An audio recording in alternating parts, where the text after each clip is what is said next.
I'm on now. Ah, there she is. Hello, everyone. I am Reverend Denise Schubert. It is my privilege and joy to be here. Thank you, Reverend Chris, for inviting me, and peace to you wherever you are. Welcome to all of our online friends. I love the topic this morning. Big Love Band, amazing. A little more love for them. So I know the topic is giant gentleness, the other in love, but I can't really get giant gentleness solidified. So I actually like gentle giant better. So I'm going with gentle giant. I just want you to know that I've used my God-given right to change things. And gentleness, I just came back from South Africa. I was there for 2 months. I came back on Thursday. And I had two experiences there that totally feed into today. One is I spent much time with a couple of gentle giants. One was elephants and giraffe as well. Both of these animals are huge, and they are both incredibly gentle, peaceful. All of nature is gentle and peaceful, actually. But an elephant is wise. An elephant is compassionate. Elephants are totally gentle with their young, as are all animals, actually. But one of the most amazing gentle giants I spent time with was Willow Harper. And Willow Harper was a 3-month-old when I got there and a 5-month-old when I left. And she's a woman who's never had children. So, and I probably would have said that I don't really like children. Not that I don't like children, but I didn't feel any affinity for children. And I'm the oldest of 7, which is probably the reason. It's like I had enough of children about the time I was 14, I think. But with that said, I'm now changed. I'm a changed woman because I got in touch with this little being who I began to understand what Jesus meant when he said, in order to enter the kingdom of heaven, you must become like little children. Because Willow Harper was gentle. She was open. She was unscathed by the dirt and grit of the human journey. She was happy. She was happy to greet every new day. You would walk into the room and she would just light up with ecstasy. Oh, you're here, you're here. And there was no fear, no holding back, nothing. She was just a pure bundle of love. So gentleness, the word gentleness means having or showing a mild, kind, or tender temperament or character. And it's in contrast really with harshness, with aggressiveness, with belligerence, with unkindness. So gentleness is and something we all aspire to, or should be aspiring to on our spiritual journey. Meister Eckhart said that joy is the evidence of God's presence. I would say that gentleness is the evidence of God's presence. Kindness is the evidence of God's presence. The journey of illumination or transformation or awakening is a journey of the heart. And we come together, I believe we come together in these rooms, especially in New Thought, especially in Science of Mind and Unity. We come together not so much to find and worship God, because God doesn't need our worship. God is everywhere present in you all 24/7. We can stay home in our jammies and still have an experience of God. But we do need to come together in order to progress on the journey of opening our hearts. Because the dirt and grit of the journey, none of us are immune from the dirt and grit of our human journey. Yes, do you know what I'm talking about? And like the prodigal son, for most of us as adults, we get very, very far away from this innate gentleness that we were born with. And we, like the prodigal son, we go out into the world and we spend money, we enjoy all the things there are to enjoy, we kind of get lost in consumerism and materialism, and at some moment we all have to come home. We have to come home to our hearts. Now, Marianne Williamson, in her book, Return to Love, says, I'm going to read a paragraph. She says, when we are born, we are programmed perfectly. We had a natural tendency to focus on love. We were connected to a world much richer than the one we connect to now, a world of enchantment and a sense of the miraculous. And I witnessed this in Willow Harper,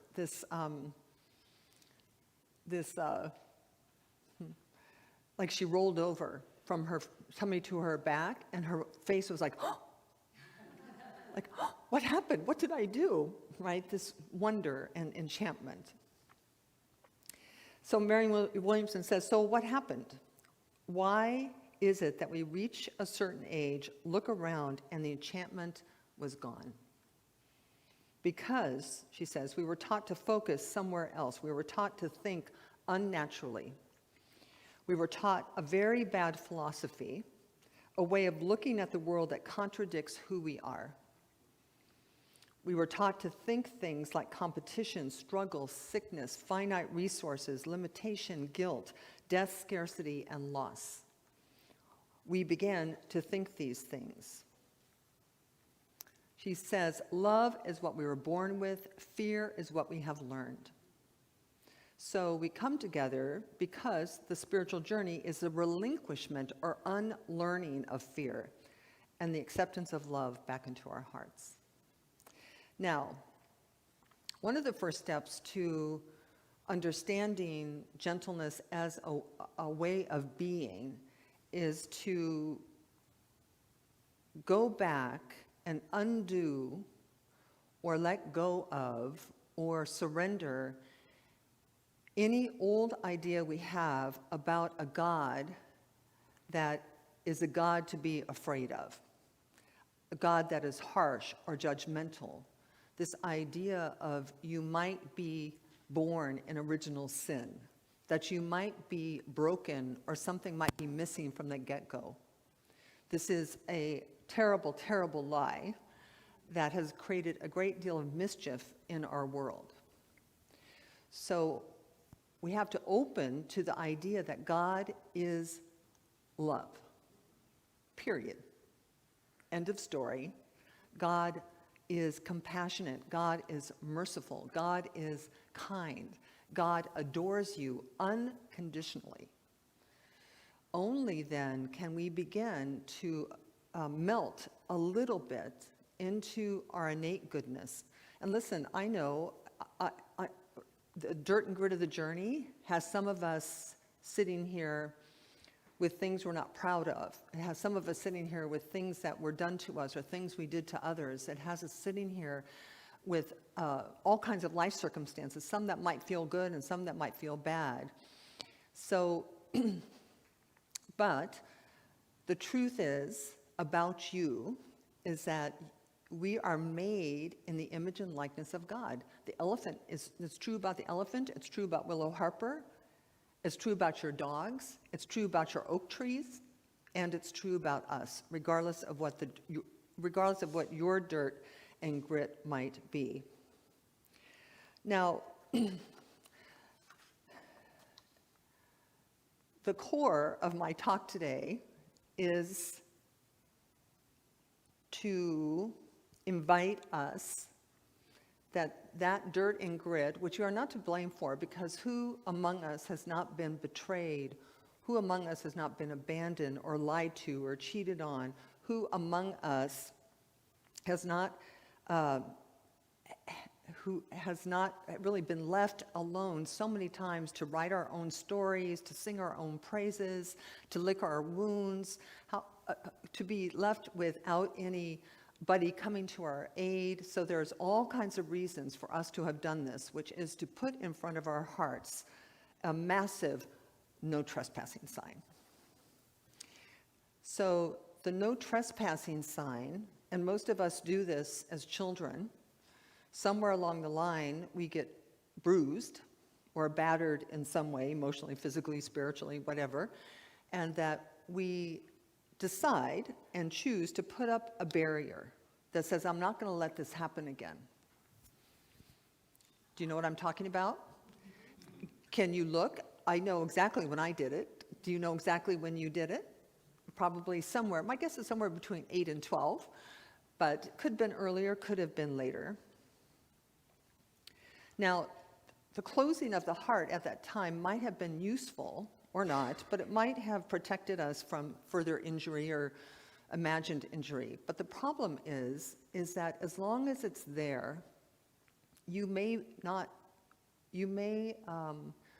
be protecting yourself from harshness or from the lack of gentleness, but love can't get in and love can't get out. So the no trespassing sign it's not transparent, doesn't have a revolving door. If love can't get in, love also can't get out. And there is nothing more painful and more harmful to the human spirit than love not getting out. Why? Because that's what you are made to do. It's why you are here, and it doesn't matter whether you're a minister or a practitioner or a dentist or an accountant or a teacher. You only have one real job description, which is to let love out, to express love.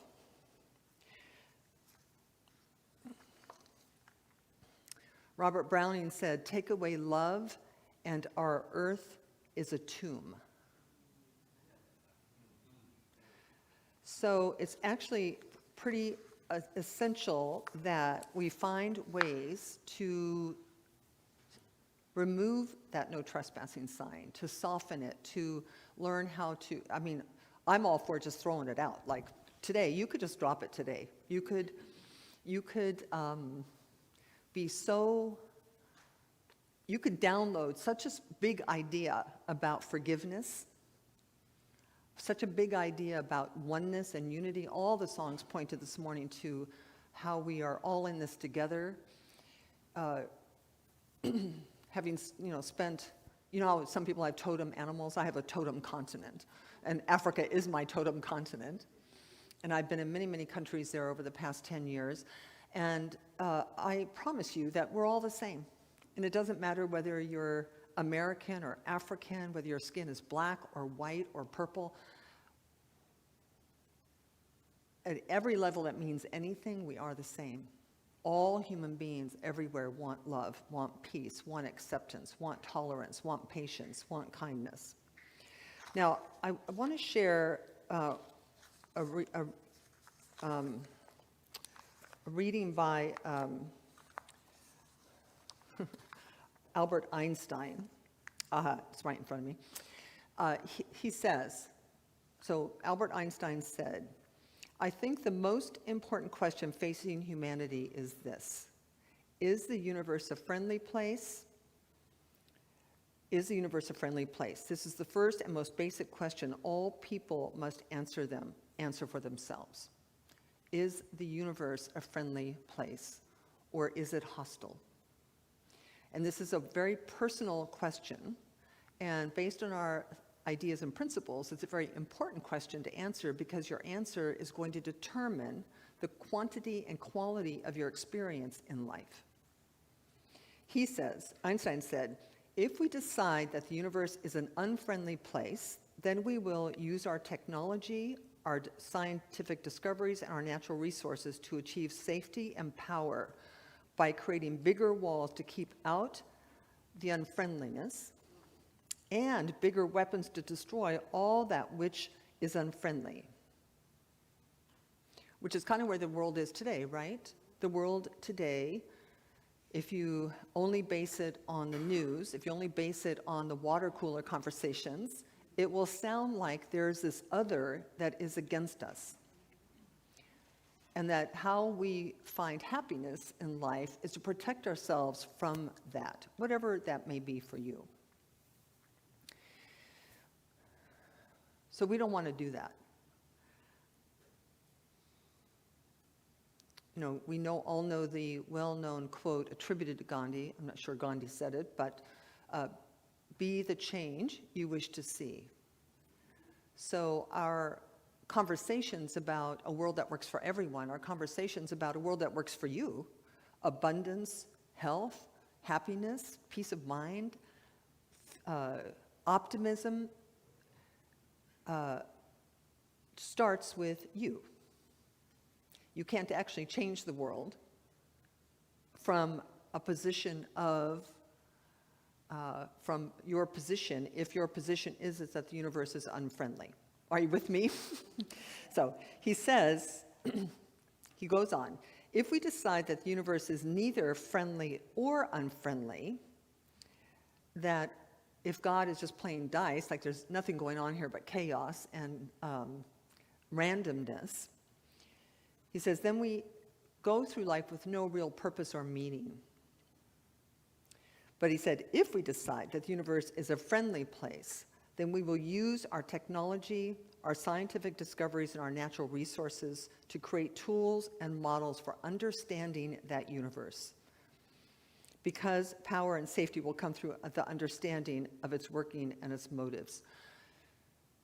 For us, how that translates into my talk today and for the message today is that if you and I decide that the universe is for us and not against us, that everything is working together for your greater good, that you are surrounded by a field of an energetic field that wants to support you, wants to help you, wants to provide you with what you need, then you will be different in the world, qualitatively and quantitatively.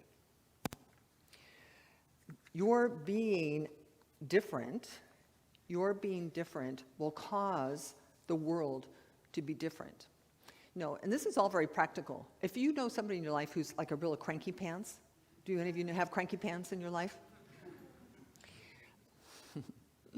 Or who's mean, or who's abrupt, or who you have judgments of, whatever it is. The natural way of dealing with that person, from Einstein's point of view, is if you approach them like they're hostile, what you're going to get back is more crankiness. It's just what you're going to get back. If you walk into that person's presence gentle, accepting, unconditionally loving, non-judgmental, it's the only way that anything can shift for that person. I remember Dr. Michael Beckwith was my teacher in ministerial school. And I remember he used to say in my practitioner training, he would say, if you walk into a hospital room and you see a sick person, just turn around and walk out because you will not help them. And he's speaking to this idea that the world will be to us what we are to the world. That in the song that they sang, that if you mirror to the person, if you walk into the hospital room and you see somebody whole and perfect and complete, as God made them, open to unlimited possibilities, something can shift. They can heal spontaneously in your presence. You become a miracle worker. So, in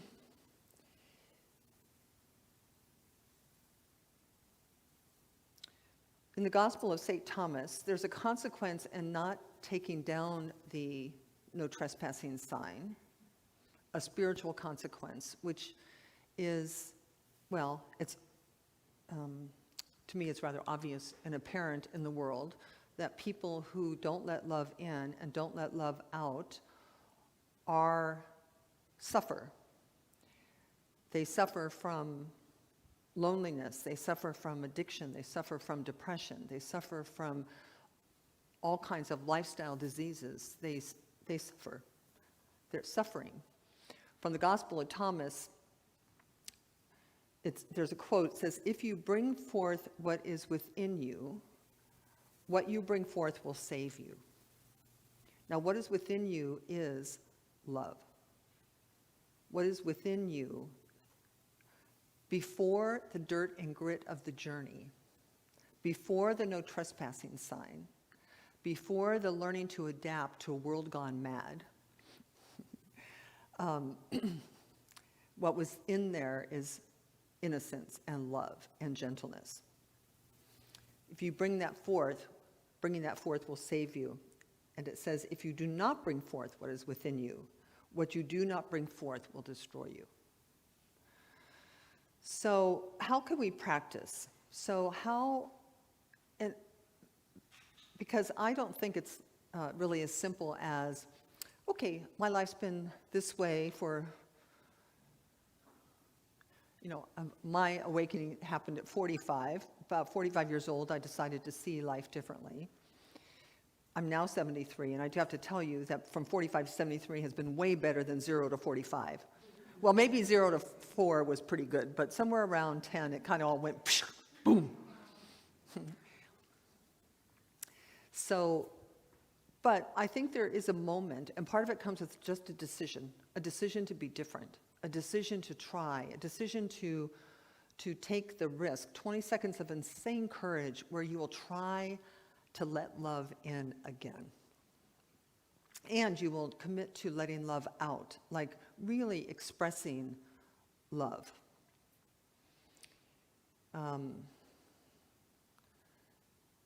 I've had a number of people in my life the past 3-4 months make transitions, pass, die, whatever word you want to use.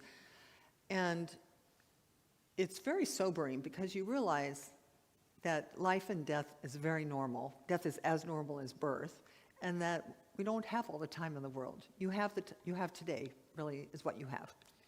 And so the commitment really is, how am I going to be today? Abraham Hicks used to say, it took 1 billion thoughts, I'm paraphrasing, it took 1 billion thoughts to get your life to where it is today. And if you don't change some of those thoughts, 10 years from now, your life will be exactly where it is now. Nothing will change. So what changes is us. All right, so ways to practice. Like, how can you step into this? I'm going to give you 4 or 5. 1, let go of the impulse to judge other people. You're not qualified. Why? Because we're all neurotic, including you, right? And including the other person. And I don't really care how spiritual you get, you will not lose your neuroses just because you get spiritual. You're just going to transcend them. So you'll choose them instead of them running your life. So let go of the impulse to judge others. And I mean, really, we're just not qualified to judge their soul's journey. What they're doing is right or wrong, good or bad, just to stay in your own backyard. Refuse to feel good about the suffering or the mistakes of others. So that person who did something to you, and then something happens to them, and inside you're kind of happy.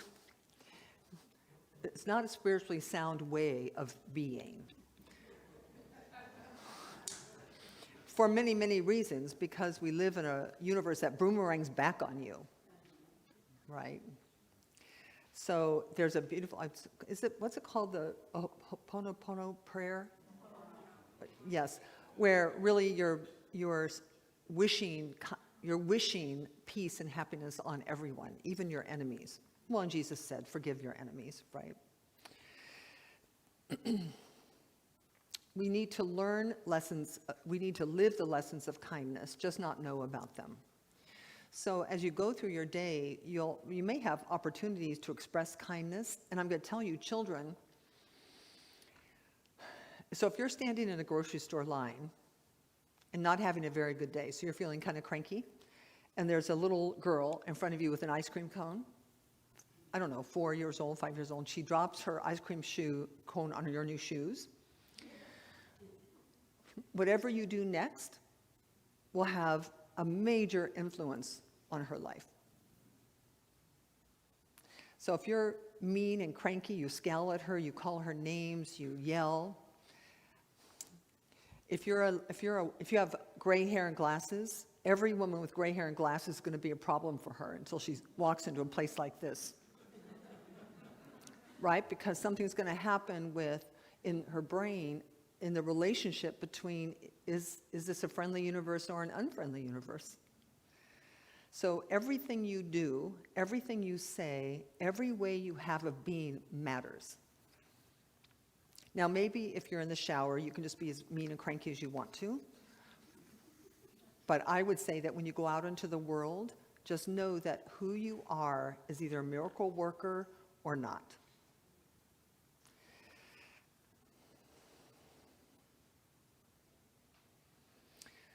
Jesus said, be you not conformed to the world, but be transformed by the renewing of your mind. So this 20 seconds of insane courage comes from being willing to be different than everyone else. Just because everyone else thinks a certain thing, you don't have to think that thing. Just because everyone else behaves a certain way, you don't have to behave that way. Might you lose friends? You might. Oh well. You bless them because everyone's where they're supposed to be, doing what they're supposed to be doing. But if you, like me, want to be a person who makes a difference in the lives of people and animals, all of it, then you might have to be different than everyone else. So practice, another way is to see if you live in an environment of positive expectation or negative expectation. This will show up for you in, do you expect good things to happen or do you expect bad things to happen? Do you expect to get what you want or do you expect not to get what you want? And this happens, by the way, because where reality gets created in our philosophy, faith, and way of life is right in that thought. So, is right in the answer to the question that is a subconscious answer, not a logical one, is if you're going for a job interview, do you expect to get the job? Like a wholehearted positive expectation, or do you not? This is true about money, it's true about love, it's true about kindness, it's true about the IRS, it's true about the people, the clerk at the grocery store.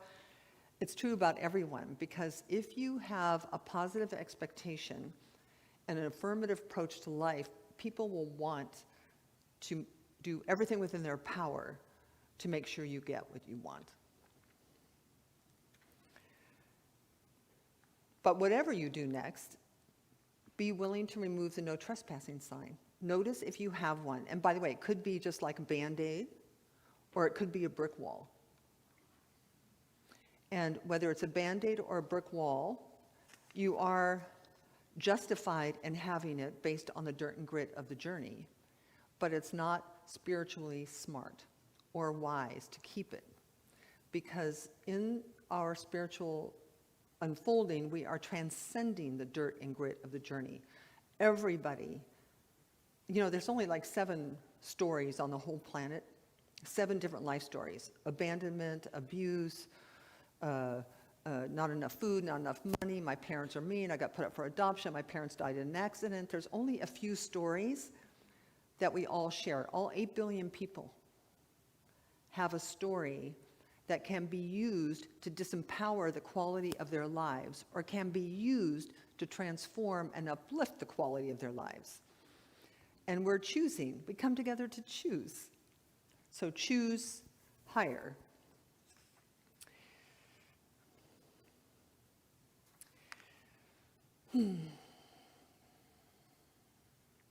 So we have spiritual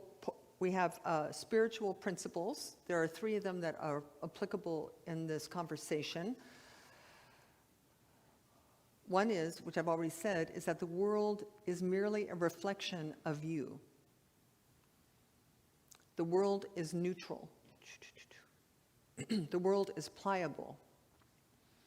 So the world you see is the world you see. And you and I could be looking at the same thing and having a completely different experience of what that world is. So is your universe friendly or hostile? Turn it into friendly. Every minute of every day, just work with yourself so that you begin to expect friendship and kindness. Now, of course, the other spiritual principle is that our relationships are mostly just mirrors, because, let's see. So I grew up in a family, a single mom. I did have a stepfather in there eventually, but a single mom who didn't really trust men very much. Like, she was kind of bruised and battered in her relationships. And until I had my own change of heart, guess what kind of person I attracted? Many different husbands, same haircut, different haircut, but personality-wise, the same, like not so trustworthy. I used to think, oh my God, there are no trustworthy men on the planet. Is that true? No. Of course not, that's ridiculous. But for me, right, because everyone else is a mirror for us, for me, until I changed my mind, that was going to be my reality. So if you aren't liking the people in your life too much, don't stop trying to change them. Change you. And then they'll either get better or go away. It's true, right? So the law of attraction says that you will draw unto you what you are. So this embodiment of who you are as a gentle soul, and that's not an easy thing for people. I think if somebody had said to me at some moment, you're a gentle soul, I would have argued with them because I didn't feel gentle. I felt kind of a type A personality, kind of a go-getter, kind of a whatever it takes for me to get what I want, I'll just crawl right over you. And even though I really liked people, I don't know that I would have called myself gentle. I don't know that I would have regarded myself as equals in love with all people, that I would have had, that it's kind of natural to come into life from a place of your own perspective, your own history, your own background, your own neuroses, your own fears, your own no trespassing sign. But if we learn nothing in these rooms, we learn that if we change, the world will change, and all the people around us. So I'd like to close actually with a Rumi quote and invite you and end with one more invitation to accept that who you are really is like Willow Harper and the elephant, that you are gentle, you are loving, you are kind, you are enthusiastic, you are worthy of every good thing, no matter who you are, no matter how old you are, no matter what your current situation is. Everything can flip and shift if you flip and shift. So I'm closing with a Rumi quote. And he says, your task is not to seek for love, but merely to seek and find all the barriers within yourself that you have built against it. I'll read it again. Your task is not to seek for love, but merely to seek and find all the barriers within yourself that you have built against it. So let the love in and let the love out, and so it is.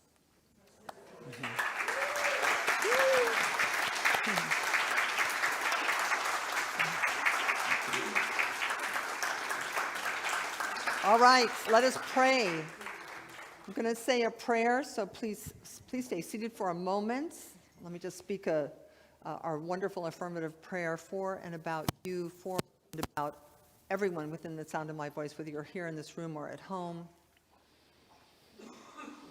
So I invite you to turn within. This turning within is to let the world, people, places, conditions, and circumstances simply fade into the background. All of that, the entire world of effects is a temporary state of consciousness that is shifted by something that happens inside. So when we close our outer eyes and open our inner eyes, we move into the space within us that is made of God, that is the divine within us, that is the epitome of love and gentleness. It is our real and true nature. And this is true for each and every human being, whether a saint or a sinner. We are made in the image and likeness of the infinite. And it is from that place of turning within that I know that we are connected, that I am you, you are me, we are one. We are all, 8 billion of us, on this dust ball hurling through space, working to create a world that works, that is kind and gentle. And so it's from that place that I just simply speak my word for and about each person within the sound of my voice, calling forth that quality of being, inviting the letting go of any story to the contrary, letting go of any resistance to love, letting go of any fear about being hurt. God cannot be hurt. You cannot be hurt. We are, God and you, God and I are a majority. And so I know that as we become willing to be willing in our hearts to lay down all the weapons in our minds, that life is amplified. Love is amplified. The story gets written in a whole new way moving forward, that we become accepting, allowing, forgiving, all of the qualities that we wish to embody for our own happiness and the happiness of all others.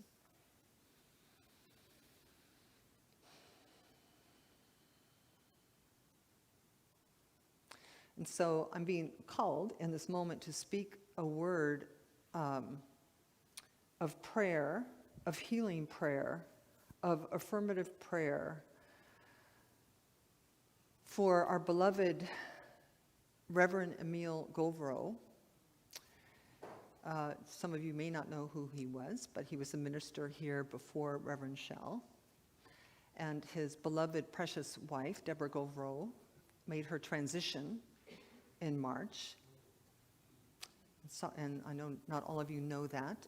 So I want to really hold in this moment her knowing that she is fine right where she is on her never-ending, evolving journey into becoming the more and more who she really is, and she's acclimating into her new environment with ease and with grace.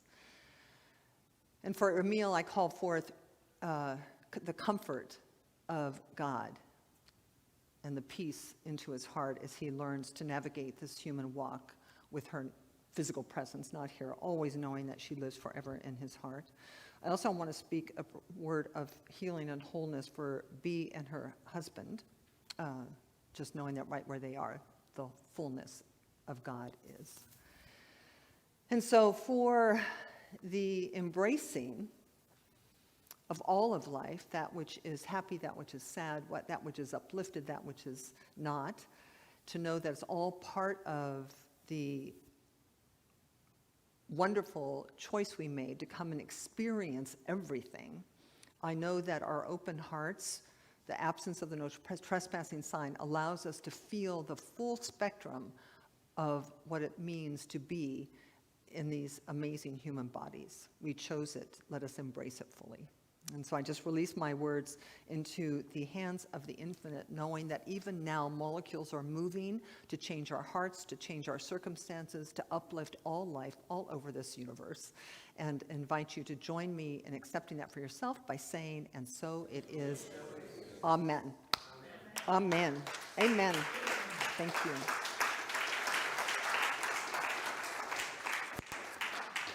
All right.